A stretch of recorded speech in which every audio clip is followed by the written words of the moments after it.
All right, y'all. This is it. The finale. This is about to be good.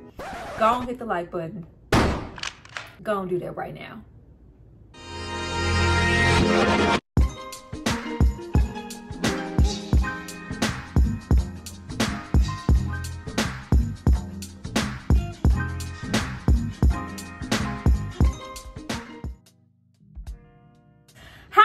Welcome back to my channel. It's Tyra here with another struggle review, here to discuss P-Valley Season 2, Episode 10, Mississippi Rule. Now, before I get into all things Lil Murda and Uncle Clifford, I need you guys to drop down and subscribe to my channel and like this video. I'm going to give you guys a moment to do that, and then we're going to come back and discuss. The music was slapping this episode. When I tell you I was having a good time, man, when they hit that LTD love ballad, loving you gave me something. I was like, oh, what we have is much. Oh, I already knew what was up. They could have hit us with holding on. It's very hard to do when love is gone, and that's no lie. They didn't hit us with that. They hit us with love. I knew where we were going. Yes, P-Valley, send us off on a good note. Go back.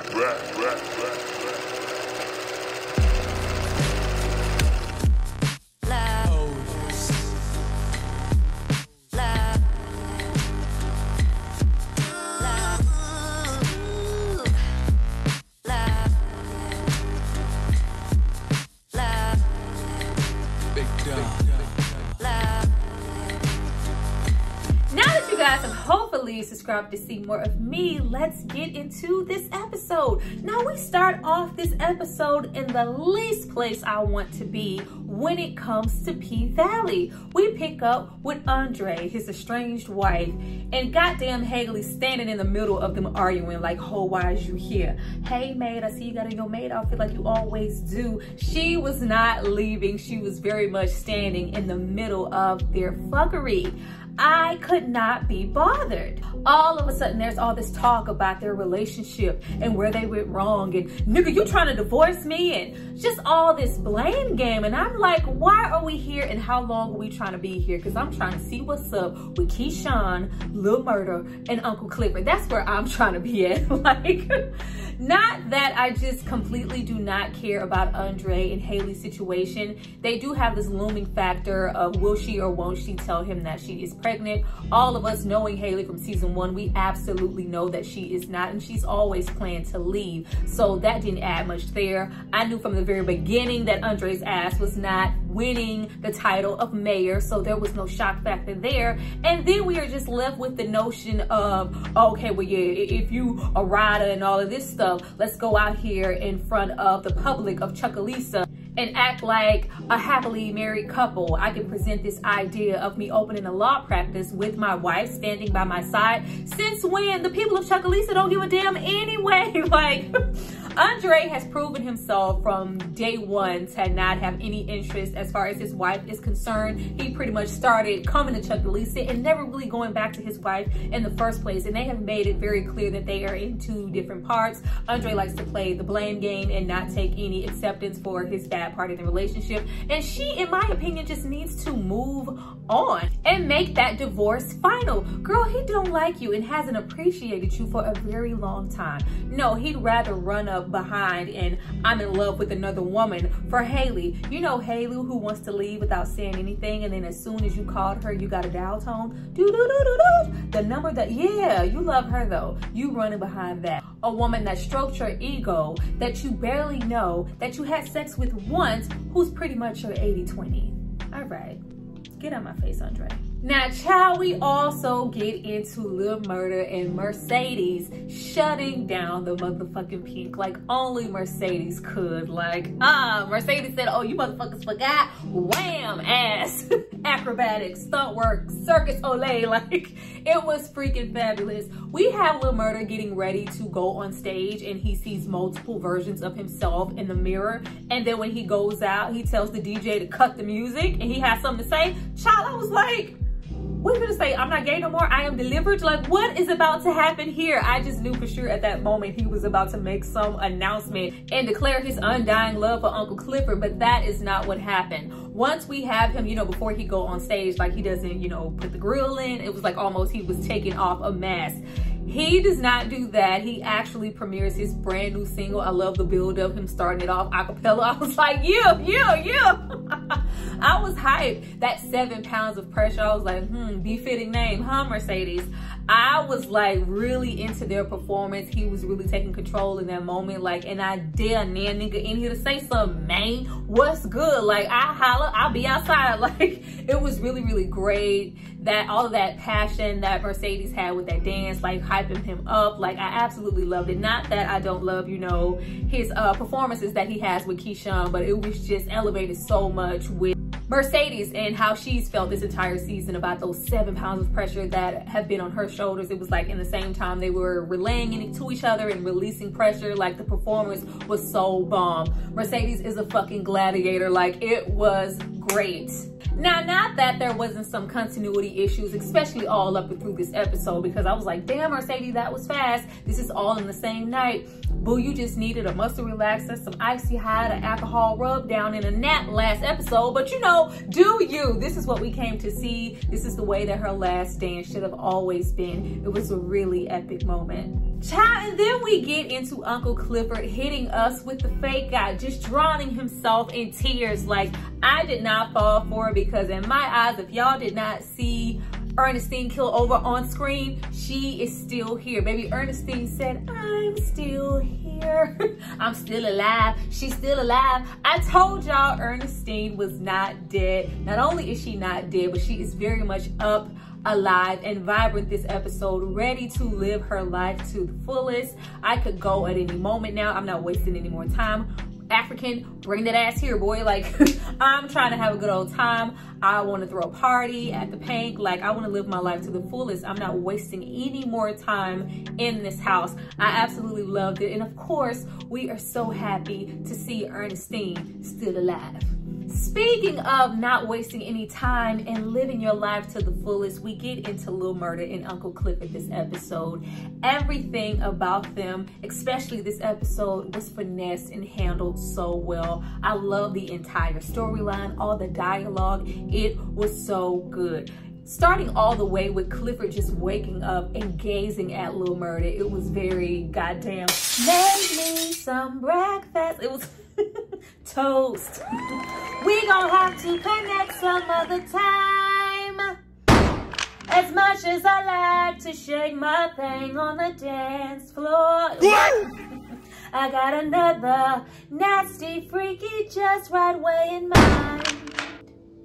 Tonight, I'm gonna beat that high score. Is it the Clifford was looking at Lil Murda like morning sunshine. All kind of love and feels at that moment until they wake up and that tour is pretty much still on the table. I cannot at all be mad at Uncle Clifford being really defensive this episode and really trying hard to protect himself. Rightfully so. We have only seen him with Lil Murda, but we can't even imagine maybe how many times Clifford has actually been here, thinking that he had an opportunity at, you know, longevity in a relationship and love when it was something else. And even with last season, we did have Lil Murda prove himself to not be ready. And now the stakes are even higher for you in your success. And you are sitting over there asking me, how do I feel? Or, you know, if I think it's okay that you push all of that to the side to just be with me, to maybe, you know, expose yourself, to maybe not even have a career at all. Now, in that particular moment, did Clifford use the best possible words to express his feelings to Lil Murda? Absolutely not. And we saw how that made him feel when he went in that bathroom. Like, I guess I'll just get my shit and get the fuck out. Like, that's all you have to say to me. It was very much giving, like, look at here, nigga, my grandma coming back. That's all I ever need. You can go. Ernestine as well. I don't need you anymore. But it was way, way bigger than that. So far, Ernestine has been a staple in my life. Somebody who's going to be here and support me and always be here. She doesn't fail. She doesn't fault. She loves me and it's endless. I can depend on her. I don't know if I could have that same thing with you, or if you're gonna change your mind, or what this could be. So I just rather cut my losses. I'd rather just have this end here than have you disappoint me later on and probably break my heart. I can't take it. So the best thing for you to do is make the most of this opportunity and go on this tour. And it was very vulnerable at that moment for Lil Murda. You could see just how eager he was to get validation from Clifford. Like, so what do you think? Is this something I should do? I actually love the fact that Clifford gave a little pushback, and this ended up ultimately being his decision. Like, you don't need this from me. You don't put it on me to make these decisions for you. This is a really big decision, and it affects your entire life, your entire livelihood at this point, your career, everything. This is going to change. I've always been Uncle Clifford. You are Lil Murda. You are a whole different thing. And when people find out that you aren't, there's going to be some backlash. There's going to be opinions. There's going to be stuff that you might not be ready to deal with. And you're not going to put it on my shoulders to make that decision for you. Whatever you decide to do is going to be up to Lil Murda. Now, after they play some Who Is the Man That'll Risk His Life for the Brother Man, Shaft, Foxy Brown Sheba Baby ass music with Patrice Woodbine settling into her new mayor ass office. That shit was funny. When Patrice flipped out of that goddamn chair, I'm like, you are in over your head now. But she is really basking in the fact that she is not only Pastor Patrice Woodbine, but now she is Mayor Woodbine. Bishop Mayor Woodbine, whatever the hell she decides to call herself. But I already knew she was gonna win. That ain't good. Let's get on to Farrah. Farrah can put her feet up on my coffee table any day. Farrah is a real one. I think, like me, many of us spoke to the fact of, if you're using all of her likeness, where is the money? Where's the money? Pay me money. Where is the money? Farrah, 30K. Send her 30K along with a photo. No strings, no attachments, wanting nothing from her. This is what's owed to you. This is, olive branch for you to start, maybe go off and do, what we know she wanted to do, complete, the dance, all of that. Like, I love the fact that she was able to do that for her, even though she said, she doesn't have any interest in sleeping with her. She don't know why. Like, I bet ain't none of your other little gentleman friends ever looked out for you in that way, especially with it being so genuine. But I love that Mercedes is on a whole new path in her life. She has this freedom, this independence. She's retired. We'll have royalties coming in. Like, royalties last forever. Like, yes, Farrah really looked out for you. Like, I'm hoping that opens back up and this is not the last that we will see of Farrah, because there was something real there for her to do that. Like, we have never seen anybody outside of Clifford do something purely just for the sake of Mercedes because they love her. Like, that was really big for her. Good looking out Farrah. She is so happy, so free, twirling around that pole without a care in the world, especially without those 7 pounds of pressure on her. She is completely free. Circling us back around to goddamn Patrice Woodbine. Like, the fact that we've seen so much growth in, in some parts of Mercedes, that she is able to still look at Patrice and still you go, hey, no matter what, you still my mom. Like, actually, like, low-key kind of proud of her this episode. Like, despite everything, with how ambitious that you are, you want, the pastor of the church, you got that. You wanted to be mayor, you got that. Like, look at where you are. I was like, oh, Mercedes, you are so mature, because Patrice would have been dead. He would have been dead to me. Get the fuck out of my face. Like, it would have been over. But I love that. You got Patrice ass coming in. Yeah, I took your money, but look at you now. Look at everything now. Like, girl, you better shut up. You better hush. You don't have anything to say. But we do have her coming in to kind of, make amends. And then we find out that Shell is going to rehab. And she has left sole custody of Terica in the hands of Patrice, who tries to flip it to now, you know what? I believe in you now. As a mother, things have changed for me. Once upon a time, I had you give her over to Shell, and we never thought much of you as far as raising her. But now, everything's changed, and yeah, I'm the man now. I can't be running up behind. Like, it was very much so, you know, I believe in you now and what you can be to her. You know, here she is, and it's this really grand moment for Mercedes, and it's hug, and it's great, and it's all smiles. And I'm like, woo, yeah, rehab does not last forever. Go to court right now.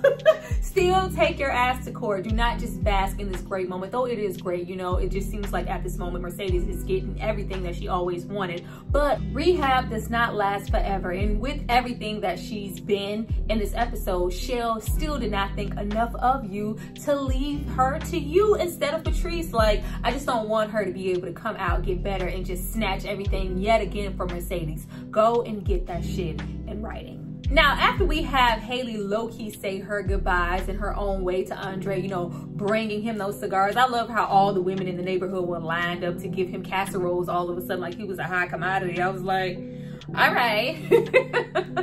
But we have her bubble this episode completely burst. And I can't say I was all that mad at it. Like, didn't I tell you to take the, pay me money? Didn't I tell you to take the money? I told you to take the money, and you were getting greedy and getting in over your head. These people, like I said before, they have money, they have wealth, they have ways, and they were eventually gonna go behind your back to get what they wanted. It was all this. Not only did she, you know, not want the 5 and the 10. Yeah, I'm calling. Now I want 15. Like, yeah, girl, how about no? Like, when homegirl on the phone not only told her about the new plans to go forward with building the casino on the waterfront, not needing the pint, and told her, bye, bitch. I was like, oh, Lord.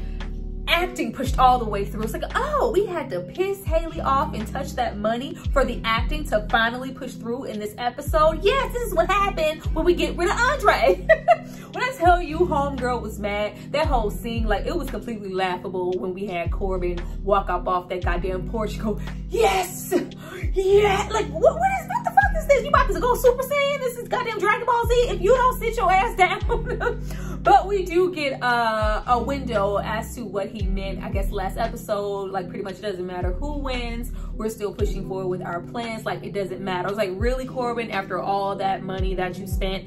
Now, of course, with the episodes and a lot of things that have happened, like him spending money and trying to do all of this fuckery, you know, with Andre, it's like, now we come up with the idea, you know, for the waterfront. Now, of course, it's presented later with Haley and Clifford, you know, with it. Oh, this is Clifford's idea. He made this thing happen. He, you know, struck this deal. But I'm like, yeah, we could have been did this. But you know what? It's fine. If we go give Haley a little egg on her face, I'm always okay with that. And not that I'm saying that it's just 1000% necessary, because I actually understood where Haley was coming from. Haley is always about the bottom line, about the money, how much I can accumulate, what's the biggest amount that I can get. We can bust it down. We can always build a bigger, greater bank and move on. But you just have two people whose loyalties lie in completely different places. Clifford finds wealth in so many other things outside of a financial standpoint. This building is family. This building represents something. This isn't just a business.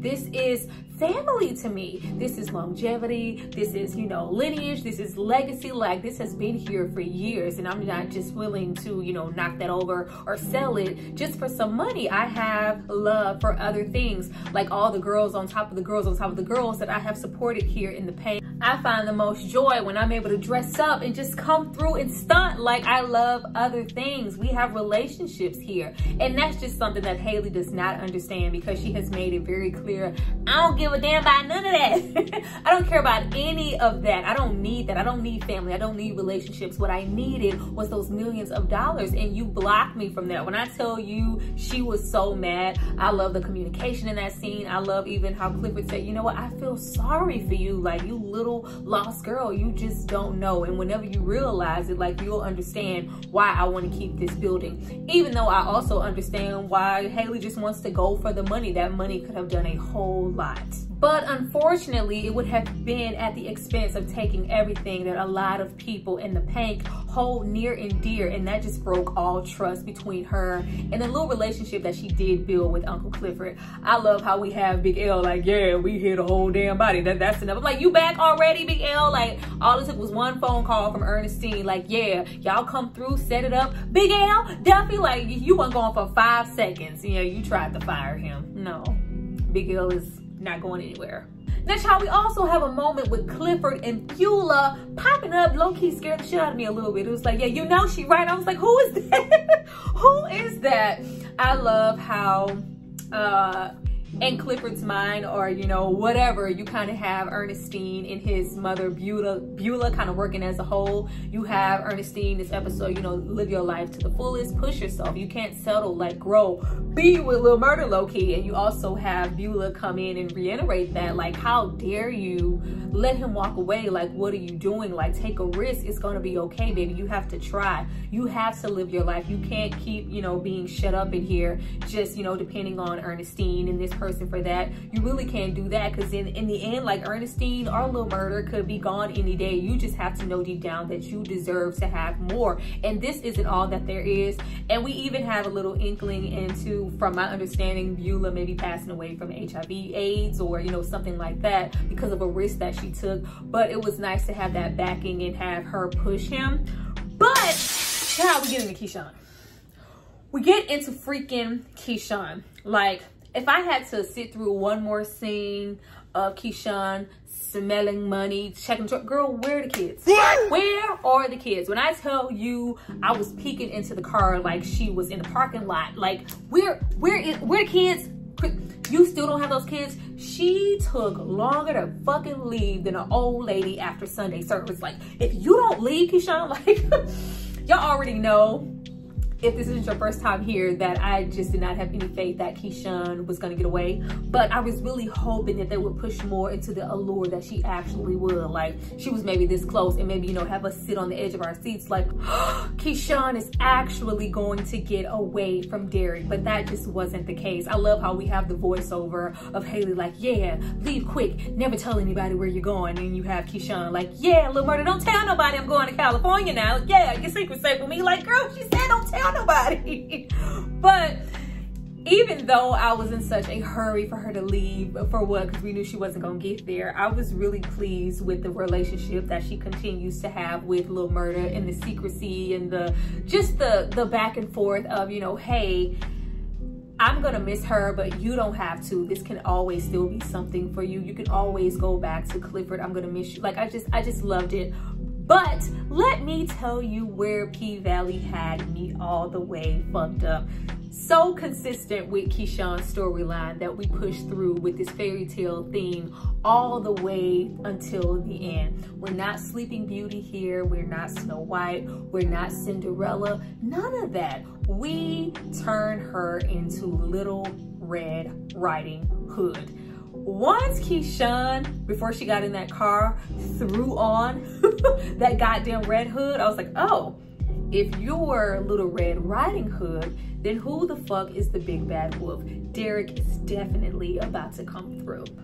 Not only do they push through with the Little Red Riding Hood and the big bad wolf as fairy tale storyline, but we are able to pull in that wicked stepmother yet again, who never liked Keyshawn from jump. I don't know why I did not connect the dots that when Keyshawn said that, oh, the kids are with my sister, I didn't think about, wasn't it Alicia? I didn't think about her one bit. It just did not happen. But when she went to the door to get those kids, and we have the wicked stepmother answer, and she's looking like there was nothing I could do, I tried, and you have her have the goal to say she called Derek up because the kids were just so beautiful and getting so big, she had to call him up and tell her just how much they've grown. And he was surprised because he didn't know you had all these errands to run. Bitch, you did that shit on purpose. She said that shit with a gleam, like, we don't have any time, we never had any time to mess with Keyshawn and save her and help her with this bullshit, whatever she has going on with Derek, or why you're watching these kids for so long. We don't want no parts of it. Derek, come get these kids. Keyshawn, you deal with that shit on your own like you always had. Get away from my goddamn door with your little basket of goodies. Like,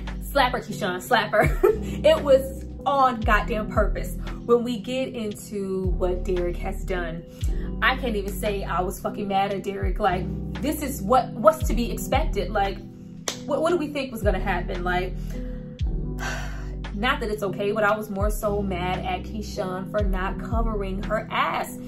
I believe that I asked you guys in a past episode, like, what leverage does he have in Chucalissa to where she can at least file a report, call the police, do something else other than this running? And if it wasn't gonna be that, just to have something documented to the fact that it's never been me, it's always been him. We didn't do that.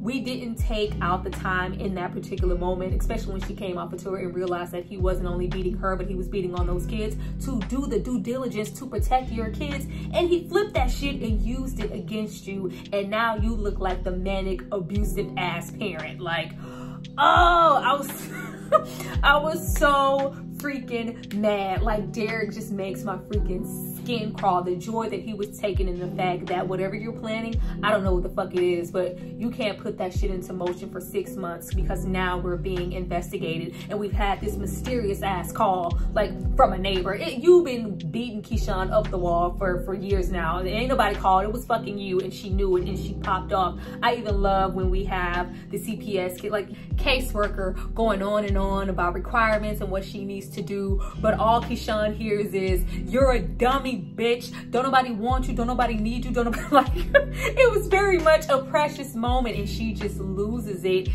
and decides to hit Derek in the most unopportunistic ass moment ever, like right here in front of these fellow white people. Like, she goes off. Not that I was like, yes, Keyshawn, get yours, but right now, baby, right now, at the expense of you getting yours, you're already presented as an abuser, and now you can slap the shit out of this cop, and now you thrown to the ground at the aspect of being arrested and leaving your babies in the hands of this demonic ass entity. Oh my goodness. And then to add insult to injury, this is when you decide to hit up, with your one phone call, this is who you decide to call. You decide to hit up Diamond so he could go. Like, I was not for it. I was not rooting. I was not cheering. I was actually upset. Like, how dare you go and use Diamond in this manner? Like, it just seems so selfish. Now, I know that I did say for a minute that I didn't have any faith that Keyshawn was going to be able to save herself, and when she does, that's when we know that there has been real growth on her part. But I guess now we can say that there never was, because her only outs in her mind was to just run away and disappear, when she really just needs to deal with that shit and have this nigga locked the fuck up. Like, when she hit him up, like, yeah, I thought my hair was long enough, it wasn't, blah, blah, blah, yeah. Remember last season when you said you could knock this nigga off? Can you go and do that now? Like, really? And of course, Prince ass goddamn Diamond, you know, her real Black Knight, is ready to go and just handle it because he just cares and loves Keyshawn so goddamn much. Like, absolutely not. You don't get to use me in this way. I was like, like, no, this is not it. Girl, this is your phone call. Hey, somebody, Mercedes, Clifford, come get me. Derek has set shit up to make it look like I'm abusing these kids. It's guap in the trunk. Come bail me out. Like, what you calling him for? Diamond killing Derek at this moment is not going to help your situation, baby girl. Like, I don't even know you, but I hate you. See, all I know is that my girlfriend used to date you. Like, love is blind, Keyshawn. We should not even be here. What in Mercedes' right mind made her feel like she needed to introduce Terica to Maine?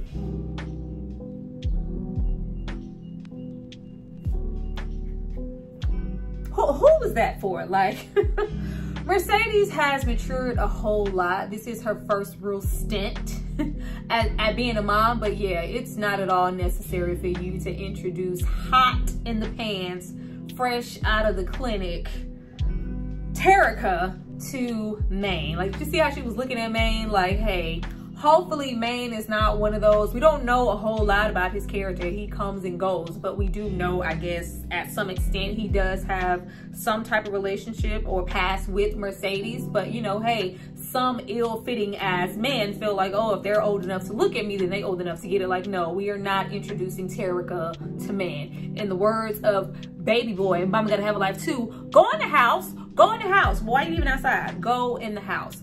But we see that Maine is very much so upset, like, you chose your side. What are you doing on stage? Mercedes doesn't think anything of it. At the end of the day, she considers Lil Murda a friend, and he calls him the dreaded F word, and she's like, yeah, you better watch your mouth. How you talking about Clifford? Like, yeah, who said I was talking about Clifford? I'm like, oh, so everybody know, just put it on a billboard. Now, after we leave just unnecessary miscellaneous shit like Andre going to visit his whack ass dad in prison and Haley giving him the disappearing act side nigga treatment, we get into what we came here to see, and they hit us with some fucking mid-condition pretty brown eyes. When I tell you I fell out when the whole crowd parted and you see a smooth ass Lil Murda standing by the jukebox like, ow! I was so excited because we know what he came there to do and what he was there for. If he had any intentions of just leaving it alone, listening to Clifford and going on that tour, he would have been long gone by now. But he is not. He is there.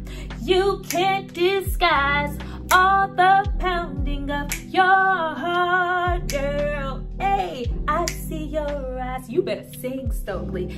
He did not just come back here to say bye to Ernestine. He came back here to get an opportunity to talk to you. This man wants to be with you, and it was peeking through so bad. I was like, yes. Him slow dancing with Ernestine, giving Clifford the eye on the dance floor. I was like, yes, y'all better give me love and basketball tees. My mind is blind at times. I can't see anyone but you. Them other girls don't matter, cause they can't spoil my view. I must make y'all better come through. They came through so heavy this episode. I love how we have goddamn Mercedes come over with Terica like, oh, that's you and Lil Murda? Like, yes. Where have you been living? Under a rock? And you've been under Ernestine wig, ain't you? Yes, girl, you should have been peeped that. We also have her tell Clifford, who is talking about a goddamn amusement park tank, like, tell him that this was actually her last dance and she has no intentions of being a headliner. And you could tell that it's a real, you know, big hit for him. Like, goddamn, first, goddamn Keyshawn, Gidget, now you. Child, when he called goddamn Haley September's Eve, I fucking fell out. But Clifford being Clifford, even though it's really sad to see her go in that way, I'm sure they're still going to be very, very close. He is very proud of her and he embraces her, which is always great. And she's like, you know, hey, of course, nobody could ever replace me, but I think that's the idea. Like, I love their relationship that they have with each other. And when we're mentioning that, we cut to goddamn Roulette. Like, I was really like, okay, so are we just not going to mention Roulette at all? Or are we kind of done with that storyline? We saw Whisper a couple of times, so we didn't see her at all. But we still see that very much her being a pimp is very much so still in effect. And I was like, wow, we have Clifford's friend, and I put emphasis on friend, try to be one of the girls. I am in charge of the girls. She want to be, you know, another Clydesdale in the goddamn stable. Like, she is very much so invested in trying to get down with whatever she has, Toy and Whisper, and who knows whoever else is doing. And I was like, Clifford, watch your back. This is not, you know, what anybody would really just call a friend. Be pimping out girls and snorting coke. Who the fuck does she think she is? Wrong. This is not a good look, and it's only gonna lead to something bad for not only her but for Clifford. Get Roulette the hell out of the pank. Now, once we get, you know, stuff, not that it was anything to get out of the way, but we do have a moment of Clifford learning that she did Haley, after all, get her interest. And I was like, really? All of that talk, all of the deals broken down with goddamn Corbin, all of the back doors and the whipping, the Toby, and all of that good stuff that led you here. You didn't think for one moment to lock her ass out of those goddamn accounts. You didn't think she was gonna touch it, but she has taken the money and she is in Timbuktu, Chinatown somewhere. I don't know, but she's gone all right on feeling golly, and she is rubbing that Andre Obama baby in her stomach, or babies from what Whisper said. But once we have that whole conversation between him and Lil Murda, it is so epic, and I love that both of them confronted what was wrong and called each other out on their shit. It was really real. Like, not only are you, you know, scared of what it means to be out. I love how we have goddamn Lil Murda like, yeah, I don't open for nobody. I'm trying to, like, Lil Murda, you are not there yet, boo. You could have opened for Tina Snow.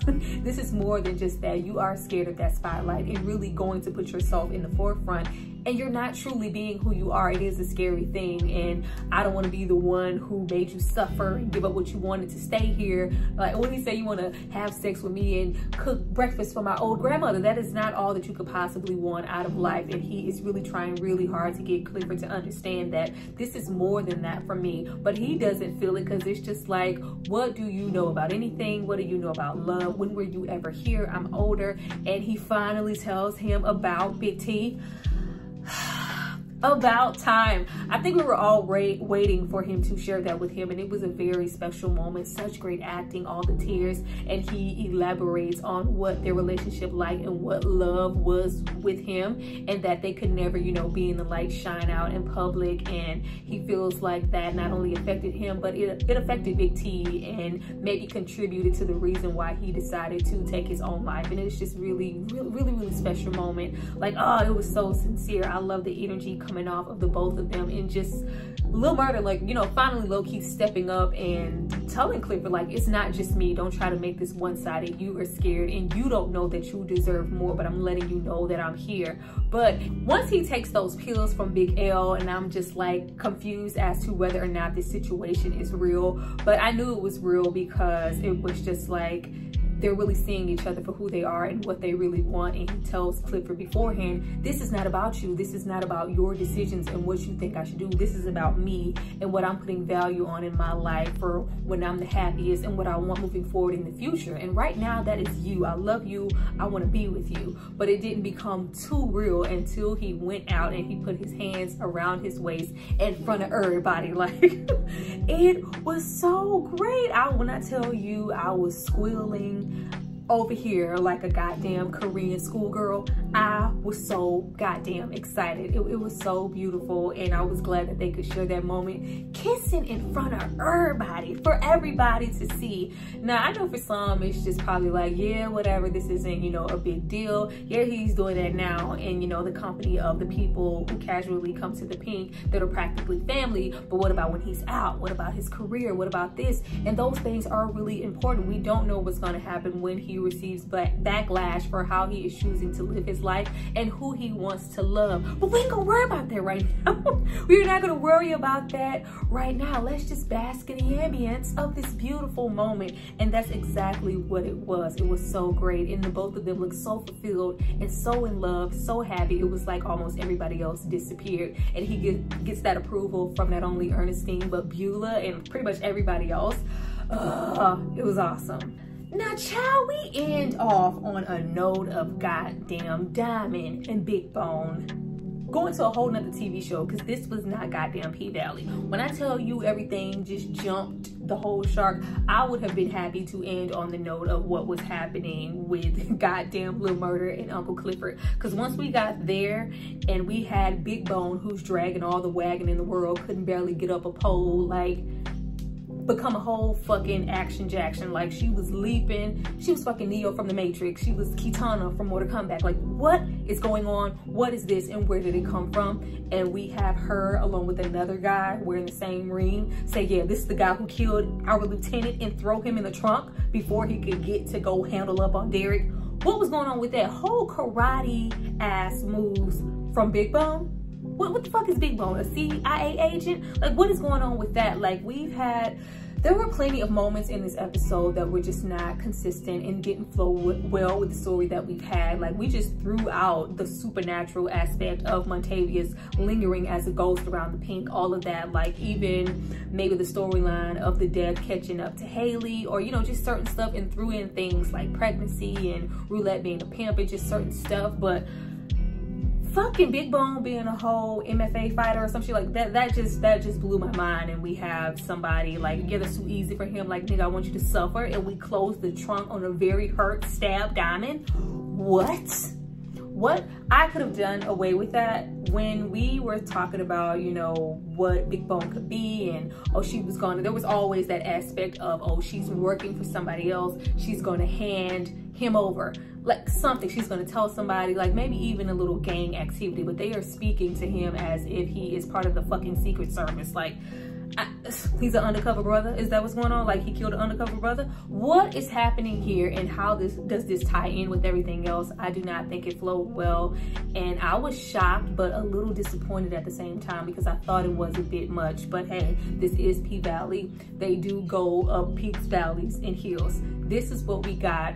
Despite that, I really did enjoy this last episode, and I'm really looking forward to more. I hope this season gets renewed because I need to know what the fuck is going to happen with Keyshawn and what's going to happen with the relationship between Lil Murda and Uncle Clifford.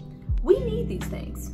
Well, you guys, that was my review for P-Valley, Mississippi Rule, the finale of season 2. I hope you guys enjoyed it. I have really enjoyed my time with you guys. I already know how y'all get. You know, y'all watch a little bit, y'all support somebody for one thing, and then once the series is older, y'all disappear. I know how it is. It was nice meeting you though. But honestly, like, this was very much so a good time, and I hope you guys stick around to support all the other content I plan to put out. But please drop down and tell me what you thought about my review, what you thought about this video, and what you thought about the season finale. What are your predictions moving forward? Do you think the show is going to be renewed for a 3rd season? I hope so. I see you guys next time. Bye.